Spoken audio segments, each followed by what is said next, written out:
Hey guys, well, remember when I told you that the last flip video was going to be our last flip video? Well, I lied. We got at least one more. So, we're going to talk today about the Cartesian coordinate plane. Now, you might be asking yourself, what the heck is Cartesian? Well, it's not a country and it's not a language. It's actually named after some really old French dude named René Descartes, who was really, really good at math, much smarter than me or any of the math teachers here. So he actually got an entire coordinate plane named after him, and you can see his picture down there. We got some cool pictures of Dusty and Bravo and Echo down there too, because you know it's a coordinate plane. Get it? Haha, plane. Well, let's get started. So, coordinate planes are actually really useful and used in a lot of areas in life. The military use them when they're out in the field to describe where they're at, to coordinate attacks and do stuff like that. We can see a picture here of Hawaii and the grid that they would have created for the coordinate plane there. It's also useful in maps. We have something called the equator and the prime meridian, which separates our world, our map, into segments based on vertical and horizontal lines so we can know where we're at. It's also useful in video game design. When they are mapping out the spacing on things, the movement of things, especially if we're working with a two-dimensional scrolling game like Mario Brothers back in the day or something, our two-dimensional coordinate plane becomes very, very useful.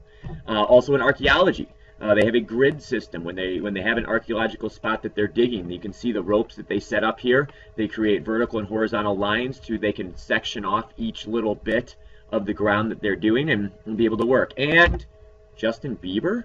Well, maybe not Justin Bieber, but you know, he's from Canada, so we'll throw him a bone. But below, we can see here is a real-life example of a coordinate plane being used to show a relationship between the number of earthquakes per year and the magnitude of the earthquakes, or the strength of the earthquakes. So, a couple questions just using this coordinate plane here about how many earthquakes per year have a magnitude of 5.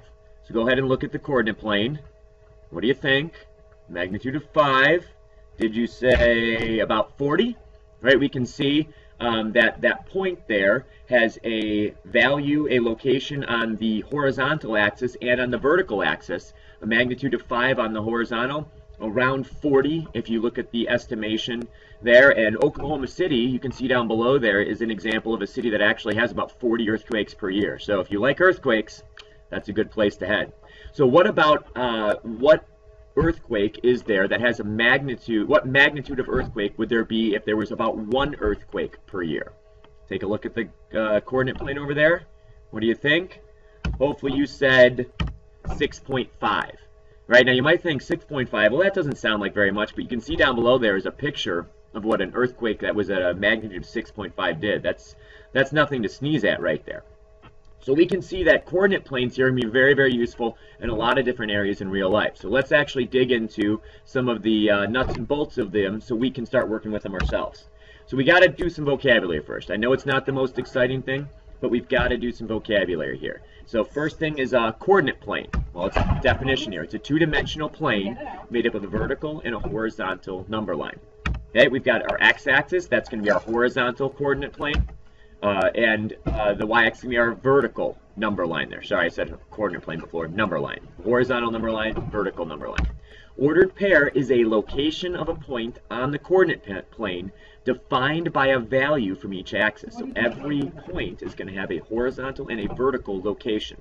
The x-coordinate is our horizontal location, and it's always going to come first. Our vertical location, our y-coordinate is our vertical location, and that's going to always come second in our ordered pair. Right? The origin is the point of intersection between our x-axis and our y-axis. And our last vocabulary here is a coordinate is a region that is created on the coordinate planes by our x and y axis. Okay, so we got the vocabulary out of the way. Let's start applying it here. So I want you to go through and answer each of these questions below here. We'll kind of walk through them together. I'll give you a few seconds before we give the answers here. So which axis is the x-axis? Go ahead and label it. Hopefully you made that axis, the horizontal axis, your x-axis. How about the y-axis? Hopefully you made that one the y-axis, right? Process of elimination, you had to get that one right. 4 quadrants. Now this might be a little tricky. How are you going to label our 4 quadrants? I'll give you a hint. You are using the numbers 1, 2, 3, and 4.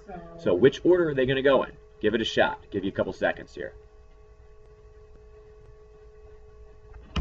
So if you notice, the first quadrant is in the top right, and then we go anti-clockwise, or counterclockwise if you like it, anti-clockwise to count 2, 3, and 4 there for our quadrants. This is something that's a little bit tricky at times because we normally want to move from top left and go clockwise, so make sure you're paying attention to that.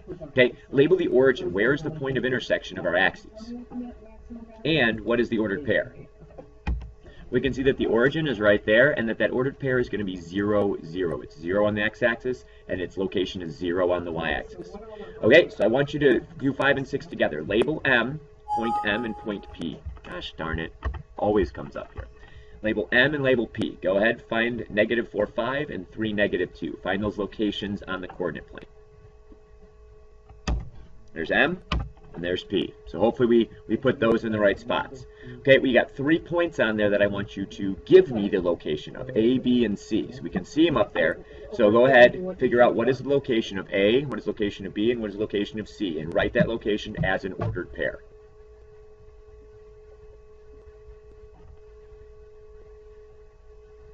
And we can see that A is 0, 3, B is -5, 0, and C is -3, -3.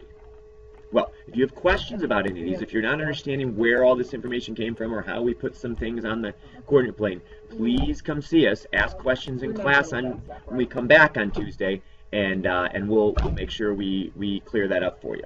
So now it's time to try some on your own here. We have 9 ordered pairs there, 9 locations that we want you to put a point on and label it with the value. So go ahead and pause the video and label those 9 points now. Well, let's see how you did here. Let's see how you did. Oh, look at that. Nikolai Miracek just showed up. He is the Serbian beast coming over from the east, right? He's going to help the Bulls with their stretch 4 position. He's a 6'10" three-point shooter. Hopefully, we're hoping he's like a poor man's Dirk Nowitzki. Okay, so also you see there are some points on the coordinate plane now. So take a look, see how you did there, and tell if you got any questions again, please make sure you come to class and ask. So now we're going to go in the other direction. Now you're given some points, and I want you to name those points. So I want you to give me the locations in an ordered pair of each of those points. Pause the video now. Okay, let's see how we did. Oh man, Jimmy Butler's showing up in the house there after a monster dunk, right? He is going to lock down LeBron this year, and we're going to take the East and go into the conference finals finally with a healthy Derrick Rose. And you can see there's also a list of ordered pairs there. So check your answers, make sure we got that correct there. And this brings us to the end of our video. However, I want to throw in one more little catch there. If you watched this video, if you actually watched the video like we asked you to, what I want you to do is write down Chicago Bulls in really big letters at the very bottom of the second page of your notes. Okay, Chicago Bulls in really big letters on the second page. Write it down, and we'll see you in class.